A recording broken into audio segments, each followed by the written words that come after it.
You are not in control. Life will test you in ways you never saw coming. But what happens when the test is so brutal that it shatters everything you believed about fairness, justice, and even God? What if suffering isn't a punishment, but an invitation to see beyond what we understand?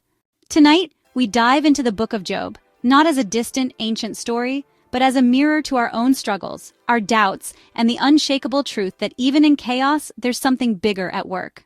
The book of Job is like the Bible's ultimate plot twist. Think of it as the moment when the happily ever after suddenly gets ripped apart, leaving us with one burning question: why?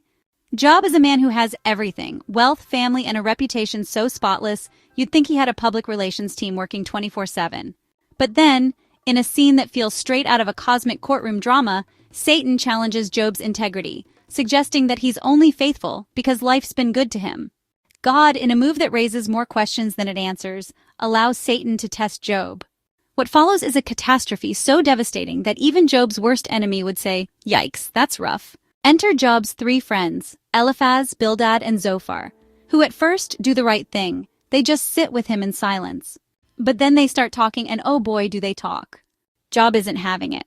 Then comes Elihu, the young guy who's been sitting in the background this whole time, probably sipping ancient herbal tea, waiting to drop his wisdom. He suggests that suffering might be discipline rather than punishment, but even his take doesn't fully explain what's happening. Finally, God himself shows up. But instead of a straight answer, Job gets hit with a divine mic drop. Where were you when I laid the foundations of the earth? Translation? Through a whirlwind of rhetorical questions and jaw-dropping descriptions of nature, God makes one thing clear: there's a much bigger picture that Job and humanity simply can't see. And somehow that's enough for Job.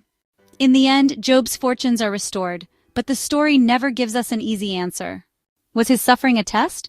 One thing is certain: Job's story isn't just about suffering, it's about faith when life makes no sense. I'll leave you to discuss in the comments. Do you think Job's restoration at the end of the story changes the book's message about suffering? You can support us by subscribing if you haven't already. Take care of yourselves, take care of your loved ones, and I'll catch you soon in another video.